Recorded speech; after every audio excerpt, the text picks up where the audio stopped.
새벽 예배를 하나님께 드리도록 하겠습니다. 우리 다 같이 사도신경으로 신앙 고백드립니다. 전능하사 천지를 만드신 하나님 아버지를 내가 믿사오며 그 외아들 우리 주 예수 그리스도를 믿사오니 이는 성령으로 잉태하사 동정녀 마리아에게 나시고 본디오 빌라도에게 권한을 받으사 십자가에 못 박혀 죽으시고 장사한 지 사흘 만에 죽은 자 가운데서 다시 살아나시며 하늘에 오르사 전능하신 하나님 우편에 앉아 계시다가 저리로서 산자와 죽은 자를 심판하러 오시리라. 성령을 믿사오며 거룩한 공회와 성도가 서로 교통하는 것과 죄를 사하여 주시는 것과 몸이 다시 사는 것과 영원히 사는 것을 믿사옵나이다. 아멘. 우리 찬송가 534장 주님 찾아오셨네 함께 찬양 드리시겠습니다.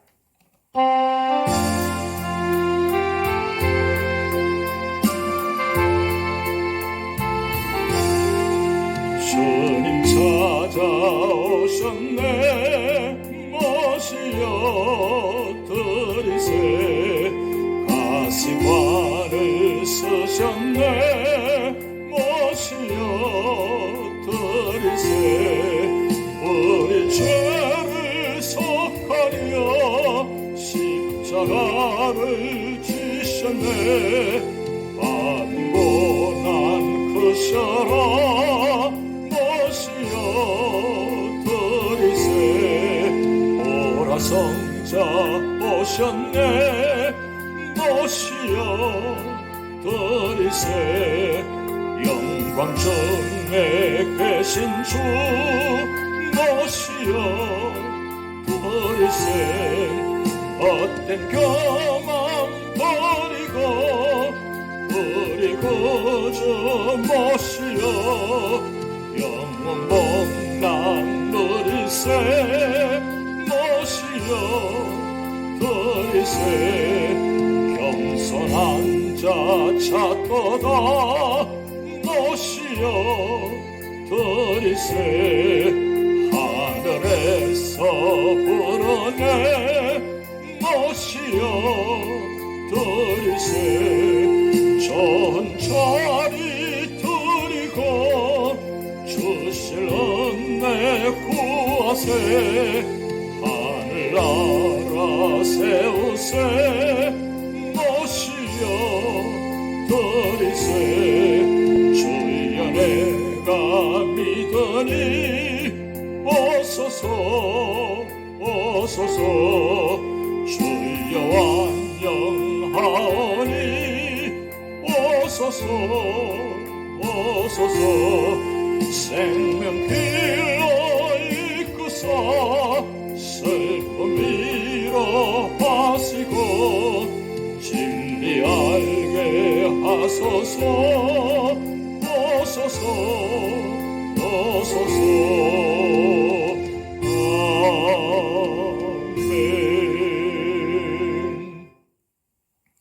오늘 우리 교회에 주신 하나님 말씀은 창세기 18장 1절에서 33절 말씀입니다. 여호와께서 마므레의 상수리 나무들이 있는 곳에서 아브라함에게 나타나시니라. 날이 뜨거울 때에 그가 장막문에 앉아 있다가 눈을 들어본 적 사람 셋이 맞은편에 서 있는지라. 그가 그들을 보자 곧 장막문에서 달려나가 영접하며 몸을 땅에 굽혀 이르되 내 주여 내가 주께 은혜를 입었사오면 원하건대 종을 떠나 지나가지 마시옵고 물을 조금 가져오게 하사 당신들의 발을 씻으시고 나무 아래에서 씻소서. 내가 떡을 조금 가져오리니 당신들의 마음을 상쾌하게 하신 후에 지나가소서. 당신들이 종에게 오셨음이니이다. 그들이 이르되 내 말대로 그리하라. 아브라함이 급히 장막으로 가서 사라에게 이르되 속히 고운 가루 세 서알을 가져다가 반죽하여 떡을 만들라 하고 아브라함이 또 가축되어 있는 곳으로 달려가서 기름지고 좋은 송아지를 잡아 하인에게 주니 그가 급히 요리한지라. 아브라함이 엉긴 젖과 우유와 하인이 요리한 송아지를 가져다가 그들 앞에 차려놓고 나무 아래에 모으셨음에 그들이 먹으니라. 그들이 아브라함에게 이르되 내 아내 사라가 어디 있느냐? 대답하되 장막에 있나이다. 그가 이르시되 내년 이맘때 내가 반드시 내게로 돌아오리니 내 아내 사라에게 아들이 있으리라 하시니 사라가 그 뒤 장막문에서 들었더라. 아브라함과 사라는 나이가 많아 늙었고 사라에게는 여성의 생리가 끊어졌는지라. 사라가 속으로 웃고 이르되 내가 노쇠하였고 내 주인도 늙었으니 내게 무슨 즐거움이 있으리요. 여호와께서 아브라함에게 이르시되 사라가 왜 웃으며 이르기를 내가 늙었거늘 어떻게 아들을 낳으려 하느냐. 여호와께 능하지 못한 일이 있겠느냐. 기한이 이를 때에 내가 내게로 돌아오리니 사라에게 아들이 있으리라. 사라가 두려워서 부인하여 이르되 내가 웃지 아니하였나이다. 이르시되 아니라 내가 웃었느니라. 그 사람들이 거기서 일어나서 소돔으로 향하고 아브라함은 그들을 전송하러 함께 나가니라. 여호와께서 이르시되 내가 하려는 것을 아브라함에게 숨기겠느냐. 아브라함은 강대한 나라가 되고 천하 만민은 그로 말미암아 복을 받게 될 것이 아니냐. 내가 그로 그 자식과 번속에 명하여 여호와의 도를 지켜 공의와 정의를 행하게 하려고 그를 택하였나니 이는 나 여호와가 아브라함에게 대하여 말한 일을 이루려 함이니라. 여호와께서 또 이르시되 소돔과 고모라에 대한 부르짐이 크고 그 죄악이 심히 무거우니 내가 이제 내려가서 그 모든 행한 것이 과연 내게 들린 부르짖음과 같은지 그렇지 않은지 내가 보고 알려 하노라.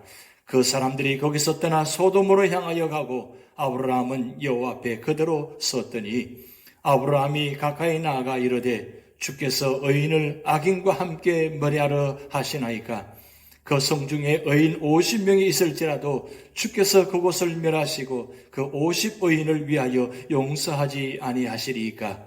주께서 이같이 하사 의인을 악인과 함께 죽이심은 부당하오며 의인과 악인을 같이 하심도 부당하니이다. 세상을 심판하시는 이가 정의를 행하실 것이 아니니이까. 여호와께서 이르시되 내가 만일 소돔 성읍 가운데서 의인 50명을 찾으면 그들을 위하여 온 지역을 용서하리라. 아브라함이 대답하여 이르되 나는 티끌이나 재와 같사오나 감히 주께 아뢰나이다. 50의인 중에 5명이 부족하다면 그 5명이 부족함으로 말미암아 온 성읍을 멸하시리이까. 이르시되 내가 거기서 45명을 찾으면 멸하지 아니하리라. 아브라함이 또 아뢰어 이르되 거기서 40명을 찾으시면 어찌하리 하시나이까. 이르시되 40명으로 말미암아 멸하지 아니하리라. 아브라함이 이르되 내 주여 노하지 마시옵고 말씀하게 하옵소서. 거기서 30명을 찾으시면 어찌하려 하시나이까. 이르시되 내가 거기서 30명을 찾으면 그리하지 아니하리라. 아브라함이 또 이르되 내가 감히 내 주께 아뢰나이다. 거기서 20명을 찾으시면 어찌하려 하시나이까. 이르시되 내가 20명으로 말미암아 그리하지 아니하리라. 아브라함이 또 이르되 주는 노하지 마옵소서. 내가 이번만 더 아뢰리이다. 거기서 10명을 찾으시면 어찌하려 하시나이까. 이르시되 내가 10명으로 말미암아 멸하지 아니하리라. 여호와께서 아브라함과 말씀을 마치시고 가시니 아브라함도 자기 곳으로 돌아갔더라. 아멘.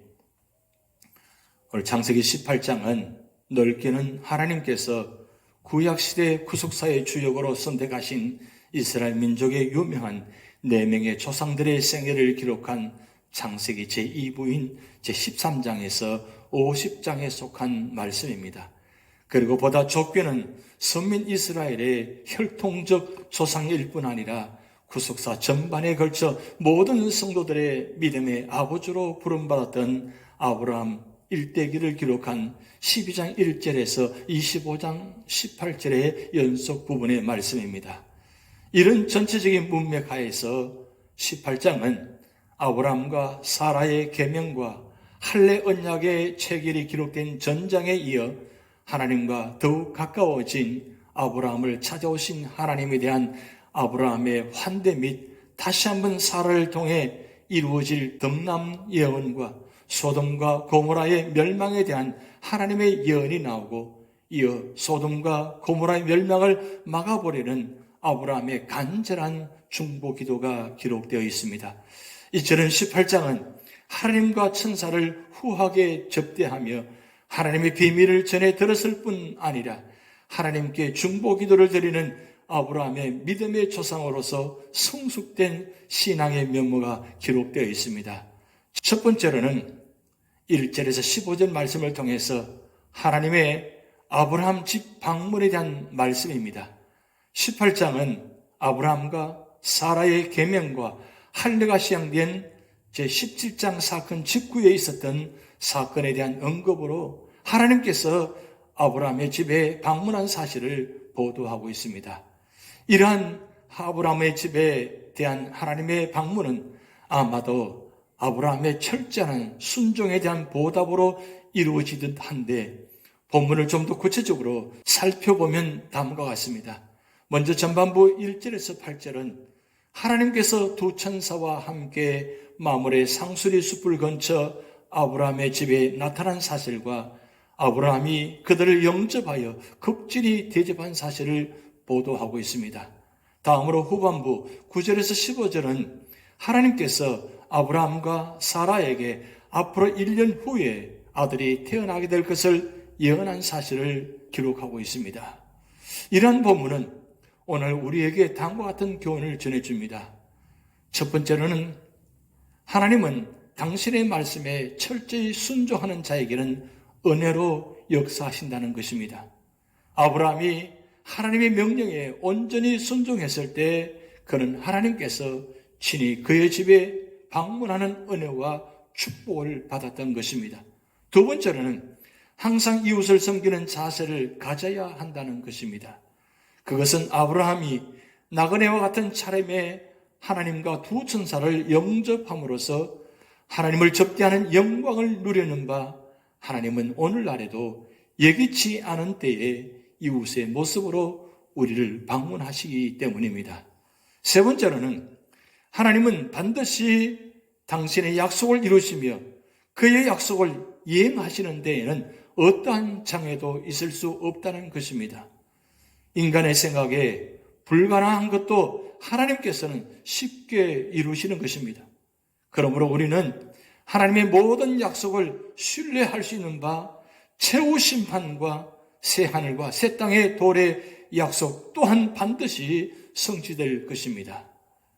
두 번째로는 16절에서 33절 말씀을 통해서 소돔과 고모라에 대한 심판 예언과 아브라함의 중보 기도의 말씀입니다. 오늘 본문은 아브라함과 사라를 향한 하나님의 후사에 대한 은혜스러운 약속을 보도한 1절에서 15절과는 대조적으로 그 분위기를 급전환하여 부패한 소돔과 고모라에 대한 하나님의 심판과 그에 따른 아브라함의 중보 기도에 관한 말씀을 기록하고 있습니다. 이러한 본문은 두 부분으로 나누어집니다. 먼저 전반부 16절에서 21절은 하나님께서 아브라함에게 죄악이 극에 달한 소돔과 고모라를 심판하시기로 작정하셨음을 알리신 사실을 보도하고 있습니다. 여기서 하나님께서 하늘의 비밀인 소돔과 고모라의 심판을 계시하신 것은 하나님께서 아브라함을 당신의 친한 벗으로 여겼음을 뜻하는데 그 계시 이면에는 중요한 목적이 내재되어 있다는 사실입니다. 다음으로 후반부 22절에서 33절은 소돔성을 위한 아브라함의 간절한 중보기도 장면으로서 곧 인간에 넘치는 아브라함의 끈질긴 기도 장면이 생생히 묘사되어 있습니다. 여기서 우리는 아브라함의 성숙한 신앙 인격을 엿볼 수 있습니다. 즉 타락한 소돔성의 멸망 예고를 전해들은 아브라함은 죄인들의 멸망과 심판을 기뻐하기는커녕 오히려 자신의 절박한 문제인 양 주께 간절히 매달려 은총을 간구하는 것입니다. 실로 아브라함의 이러한 기도는 하나님의 긍휼에 대한 확신 및 이웃을 향한 불타는 사랑의 정신에서 비롯된 것입니다. 하지만 아브라함은 무조건적 사죄의 은총을 간구하는 것이 아니라 의인을 악인과 함께 멸하시지 않으시는 하나님의 공의에 근거하여 기도하는 고상한 기도의 자세를 보였던 것입니다. 따라서 최소한의 의인을 통해 소돔성을 멸망의 심판으로부터 구원코자 끈질기게 매달리고 또 매달린 것입니다. 한편 소돔성은 의인 10명조차 찾을 수 없을 정도로 폐역한 도성이었으므로 아브라함의 끈질긴 중보 기도에도 불구하고 하나님의 풍성한 긍휼을 맛보지 못하고 끝내 유황불 심판을 당하고야 말았습니다. 그러나 진노 중에서라도 긍휼을 잊지 않으시는 하나님은 아브라함을 생각하사 아브라함의 조카 롯의 가족을 심판의 불로부터 이끌어내셨는데, 이는 의인의 간구는 하나님께 결코 외면당하지 않는다는 사실을 보여주는 말씀입니다. 한편 이상의 사실에서 우리는 다음과 같은 교훈을 얻게 됩니다. 첫 번째로는 하나님의 나라의 건설은 하나님이 친히 택한 백성을 통해 실현하시되, 그러한 하나님의 나라의 건설은 반드시 현 세상의 죄악을 완전히 도말한 뒤에 이루신다는 것입니다. 그러므로 성도들은 이 세상에 대한 하나님의 최후 심판을 두려움이 아니라 기쁨으로 맞이하되 항상 경건함을 유지하여 하나님의 심판대 앞에 설지라도 한 점 부끄러움이 없는 모습을 갖추어야 할 것입니다. 두 번째로는 소돔성이 멸망의 심판을 받게 된 원인이 그 도성에 만연된 죄악 때문일 뿐만 아니라 최소한의 의인이 없었기 때문이라는 사실은 오늘날 죄악이 만연한 세상을 살아가는 성도들에게 사회의 타락을 경고하는 것도 중요하지만, 그보다 먼저 자신이 하나님 앞에 이 시대의 의인으로 바로 서야 함을 교훈해 주고 있는 것입니다. 세 번째는 소돔성을 위한 아브라함의 간절한 중보 기도는 오늘날 성도들에게 이 세상의 구원을 위하여 간절히 중보 기도함은 물론 한 사람이라도 더 죽게 돌아올 수 있도록 최선을 다해 복음을 증거해야 할 것을 교훈해 주고 있습니다. 오늘날 우리가 신앙생활을 하면서 이 죄악된 세상 속에서 얼마나 우리가 믿음으로 살아가며 이웃을 바라보며 얼마나 기도하고 있는가, 그 기도가 바로 응답의 열매라는 사실입니다. 아브라함을 생각하사 롯의 가족을 구원한 것처럼 유저지 연합장로교회 성도들의 기도를 생각하사 그 기도하는 대상의 제목들이 다 구원받는 놀라운 구원의 역사가 오늘 여러분에게 나타나기를 주님의 이름으로 축복드립니다. 기도하시겠습니다. 하나님 아버지, 아브라함을 생각하사 롯의 가족을 구원하셔 주신 것처럼 오늘 또 우리 삶의 자리에 우리의 기도가 하나님께 상달되게 하시고 하나님께서 기뻐하시는 기도가 되게 하시고 그 기도를 생각하사 구원해 주시는 축복이 있게 하여 주시옵소서. 오늘 또 삶의 자리마다 아픔과 고통과 질병과 어려움이 있습니다. 하나님, 성령께서 역사하여 주셔서 모든 질병과 아픔들, 고통들을 치유하여 주시고 회복시켜 주셔서 주님의 뜻 안에서 구원의 자리가 되게 하시고 축복받게 하시고 오늘 모든 삶의 자리가 성령 충만, 말씀 충만, 은혜 충만한 삶의 자리가 되도록 역사하여 주시옵소서. 하나님, 우리 모든 삶의 자리마다 하나님께 영혼 돌리는 삶의 자리가 되게 하시고 주님과 동행하는 삶의 자리가 되도록 인도하여 주시옵소서. 오늘의 한날의 삶을 전복적으로 주님께 맡겨오며 예수님의 이름으로 축복하며 기도하옵나이다. 아멘. 다 같이 주기도문 하시겠습니다. 하늘에 계신 우리 아버지여, 이름이 거룩히 여김을 받으시오며 나라에 임하오시며 뜻이 하늘에서 이룬 것 같이 땅에서도 이루어지이다. 오늘날 우리에게 일용할 양식을 주옵시고 우리가 우리에게 죄진 자를 사하여 준 것 같이 우리 죄를 사하여 주옵시고 우리를 시험에 들게 하지 마옵시고 다만 악에서 구하옵소서. 대개 나라와 권세와 영광이 아버지께 영원히 있사옵나이다. 아멘.